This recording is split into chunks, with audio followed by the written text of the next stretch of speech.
كتما سمري كابيزي رابيزي حيلنا للنار فلتت حبوز دستا سحاب سنيت رفتا نفسد النهار سينما سمري عب سينما سمري قطعو مزلك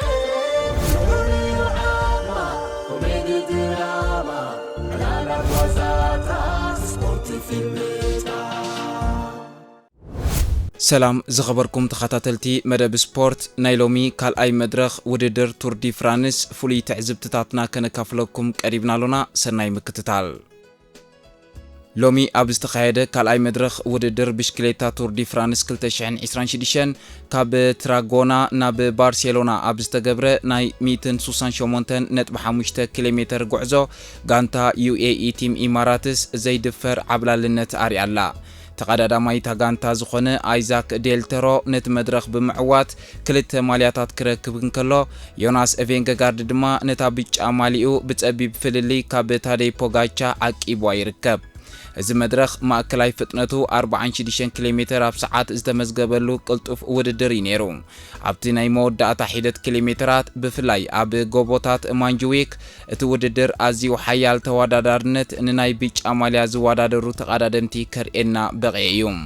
ኣብ መወዳእታ 1.6 ኪሎሜትር ናይቲ ውድድር ማቲያስ ስኬልሞስ መጥቃዕት ፈቲኑ ነይሩ። ግናኸ ኣብ መወዳእታ 400 ሜትሮ ታደይ ፖጋቻ ነቲ ናይ መወዳእታ መጥቃዕቲ ከበግሶን ከሎ ወድ ጋንትኡ አይዛክ ዴልተሮ ኣብ 300 ሜትሮ ብምሕላፍ ተዓዋት ናይቲ መድረኽ ክኸውን ክኢሉ ፖጋቻ ካልኣይ ክወፅእ ከሎ ሬምኮ ኤቬኔፖል ድማ ሳልሳይ ብምዃን እዛዚሙ ወዲ 22 ዓመት ዝኾነ አይዛክ ዴልተሮ ኣብ ታሪኽ ቱር ዲ ፍራንስ መድረኽ ብምዕዋት ድሕሪ ራውል አልካላ ኣብ 1989 ዘመዝገቦ ናይ መድረኽ ዓወት ካልኣይ ሜክሲካዊ ኮይኑሎ እዚ ዓወት እዚ ንጋንታ UAE መበል 808 ሓፈሻዊ ታሪኻዊ ዓወት ክኸውን እንከሎ ኣብ ቱር ዲ ፍራንስ ድማ መበል 12 ዓወት እዩ ዶልተሮ ሎሚ ብዘመዝገቦ ውጽኢት ነታ ናይ ነጥቢ ቀጠልያ ማልያን ንናይ ብሉጽ መንእሰይ ተቐዳዳማይ ጻዕዳ ማልያን ለቢስሎም ዮናስ ቬንገጋርድ ካብ ጋንታ ቪዝማ ምስቶም ቀዳሞት በተመሳሳሊ ግዜ ኳንታ አተወ ነታ ካብ ትማሊ ንናይ ጋንታ ብጋንታ ማለት ቲም ታይም ትሪያል ዝረኸባ ቢጫ ማልያ ብሽድሸ ካልኢት ካብ ፖጋቻ ድሒሩ መስመር ብምርጋጽ ዓቂብዋሎ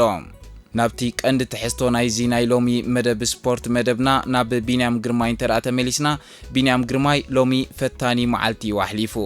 ጌና ውድድር ጀሚሩ 162 ኪሎሜትር ምስተረፎ ምስ ካልኦት ሸውዓተ ተቐዳደምቲ ከም በዓል ማክሲም ቫንድ ጅልስን ዶሪያን ጎዶንን ሓደጋ ምውዳቕ ኣጋጢሞዩ ብዘይካ ዝውን ድሕሪኡ ኣብ 139 ኪሎሜትር ምብልሻው ብሽክሌታ ከጋጥሞ ተዓዚብና ኢና ይኹን እምበር ተመሊሱ ኣብቲ ኣብ 85.6 ኪሎሜትር ዝተገብረ ናይ ማእከላይ ስፕሪንት ማለት ኢንተርሚዲየት ስፕሪንት ራብዓይ ብምውፃእ 14 ነጥቢ ኣኪብሎ ኣብ ሓፈሻዊ ደረጃ ነጥቢ ናይ ቀጠልያ ማልያ ድማ ብ14 ነጥቢ ኣብ መበል 10 ደረጃ ይርከብ ኣብ ውድድር ብሽክሌታ ብፍላይ ከም ቱር ዲ ፍራንስ ኣብ ዝኣመሰለ ዓብ መድረኽ ውድድር ጌና 10 ኪሎሜትር ጥራይ ምስከደ ማለት 162 ኪሎሜትር ክተርፎ ኣብ ሓደጋ ምውዳቕ ንዝኾነ ተቐዳዳማይ ብስነ ኣእምሮ ሃሳይ እዩ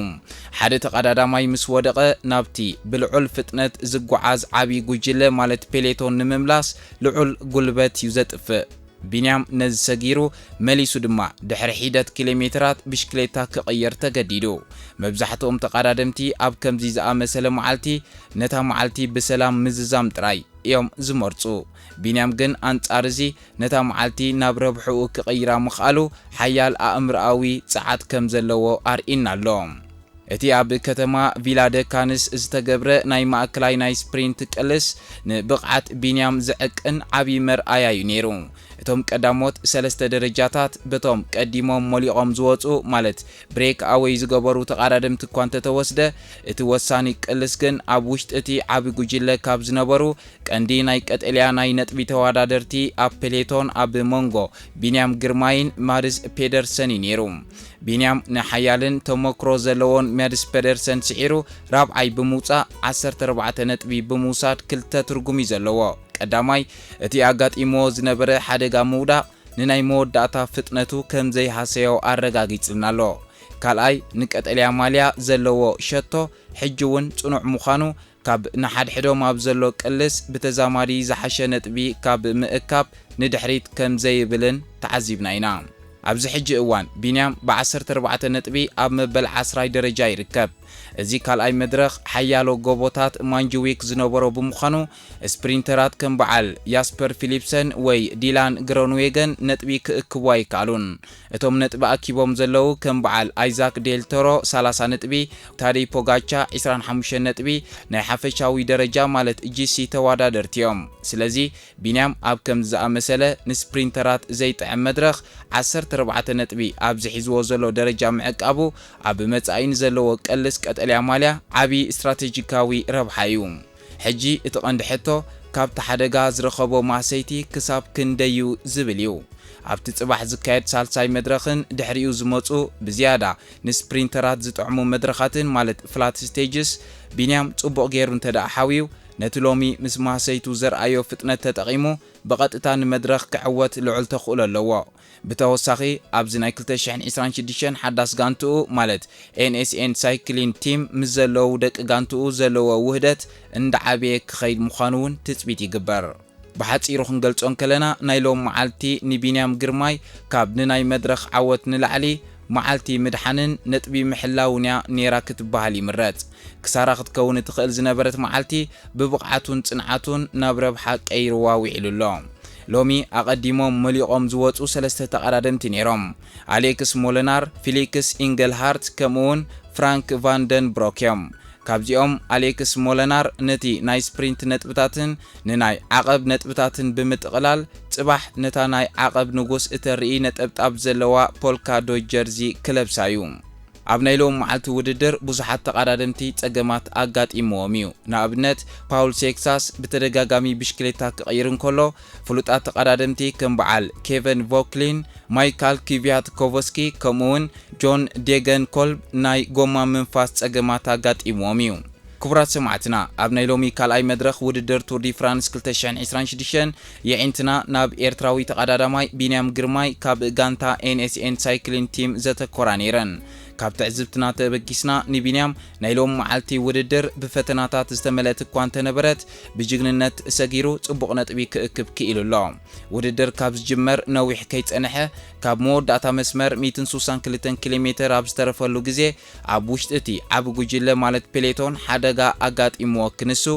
ቢንያም በቲ ሓደጋ ከይተሰናኸለ ድሕሪ 11 ኪሎ ሜትር ዘካየዶ ጻዕሪ ኣብ 151 ኪሎ ሜትር ክትረፎ እንከሎ ምስቲ ዓባይ ጉጅለ ተጸምቢሩ ናብቲ ውድድር ዓወት ምጽምባሩ ጥራይ ከይኣክል ናብ ውድድር ተመሊሱ ቁሩብ ከይተዛነየ መሊሱ ኣብ መበል 139 ኪሎ ሜትር ቴክኒካዊ ጸገም ኣጋጢምዎ ብሽክሌትኡ ክቕየር ተገዲዱ ናይ ግዜን ጉልበትን ብዘጋጠሞ ተወሳኺ ክሳራ ከይተሰናበደ ኣብ ከተማ ቪላዴካንስ ዝተገብረ ናይ ኢንተርሚዲየት ስፕሪንት ዘርኣዮ ዘደንቕ ብቕዓትን ንሓያል መወዳደርቱ ማድስ ፔደርሰን ብምስዓር ራብዓይ ደረጃ ብምሓዝ ኣገደስቲ ዝኾና 14 ነጥቢ ምእካቡን እዩ ፍሉይ ጅግና ናይዚ ውድድር ዝገብሮ። ብዘይካዚ ካብ ናይ ቢንያም ወጻኢ ካልእ ትዕዝብትታትና ናይዚ መድረኽ ብቕዓት ወዲ 22 ዓመት ኣይዛክ ዴልቶሮ እዩ። ዴልቶሮ ንፈለማ እዋንዩ ኣብ ቱር ዲ ፍራንስ ዝሳተፍ ዘሎ ኣብ ታሪኽ እዚ ውድድር ሓደ ፈላሚ ተቐዳዳማይ ኣብ ካልኣይ መዓልቲ መድረኽ ክዕወት እንከሎ ኣዝዩ ሳሕቲ ካብ ዘጋጥም ተርእዮ እዩ። ዴልቶሮ ኣብ ጋንታ UAE ከም ሓጋዚ ናይ ታዴይ ፖጋቻ ኮይኑ ይወፅዩ ግናኸ ኣብቲ ናይ መወዳእታ ስፕሪንት ንባዕሉ ንፖጋቻ ሓሊፉ ቀዳማይ ክወፅእ እንከሎ ፖጋቻ ድማ ካልኣይ ወፅዩ። እዚ ጋንታ UAE ነዚ ውድድር ክሳብ ክንደይ ብዘደንቕ ምውሃድ ኣባላታ ካብ ካልኦት ጋንታታት ሓይላ ተቋጻጺራቶ ከም ዘላ ዘርኢ ህሞት እዩ። ኣብዚ መድረኽ ውድድር እዚ ተቐዳዳማይ ጋንታ ዲካተሎን ዝኾነ ፓውል ሴክሳስ ኣዝዩ ዘሐዝን ዕድል ኣጋጢሞ ነይሩ።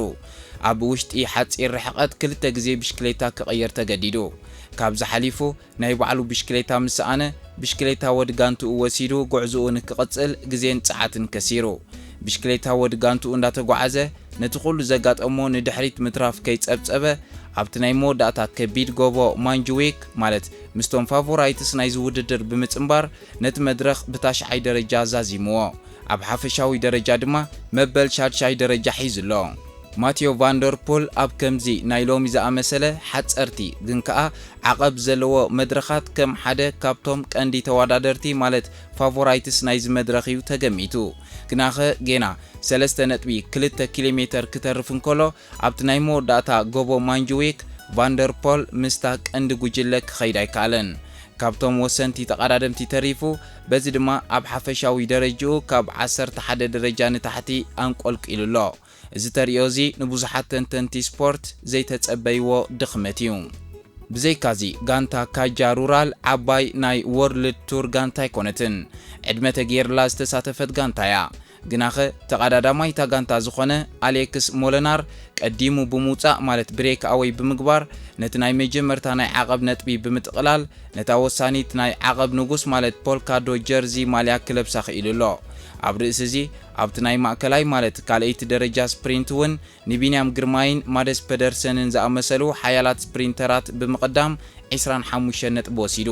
ንሓንቲ ንእሽቶ ጋንታ ኣብ ቱር ዲ ፍራንስ ከምዚ ዓይነት ዓወት ምርካብ ኣዝዩ ኣደንፃዊ ህሞት እዩ ኣቐድማ ኣቢልና እኳ እንተጠቐስናዮ ከም ኣገራሚ ፍጻሜ ክንሓልፎ ዘይንኽእል ቢንያም ኣብ ሓደ መድረኽ ሓደጋ ምውዳቕ ከምኡውን ፀገም ብልሻው ብሽክሌታ ኣጋጢምዎ ክንሱ ዘለዎ ፀዓት ኣኻኺቡ ናብቲ ዓባይ ጉጅለ ተመሊሱ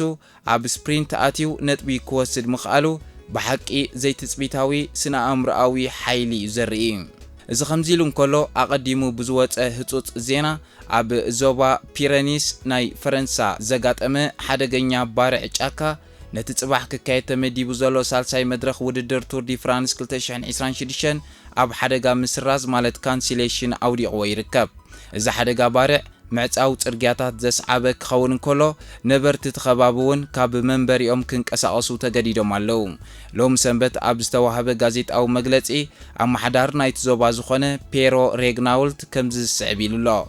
ኣብዚ ጉዳይ እዚ ኣተኪርና ንሰርሕ ኣለና ክሳብ ሎም ምሸት ድማ ናይ መወዳእታ ውሳነ ክንህብ ኢና ኢሉሎ እዚ ሓያል ባርዕ ትማሊ ቀዳም ምሸት እዩ ጀሚሩ እቲ ባርዕ ካብቲ ጽባሕ መዛዘሚ ሳልሳይ መድረኽ ዝኾነ ቦታ ማለት ሎስ አንጀለስ ኣስታት 70 ኪሎ ሜትር ርሒቑ ኣብ ዝርከብ ቆሸት ትሪቪላች ዝተላዕለ ኮይኑ ክሳብ ሕጂ ልዕሊ 1500 ሄክታር መሬት ኣባዲሙሎ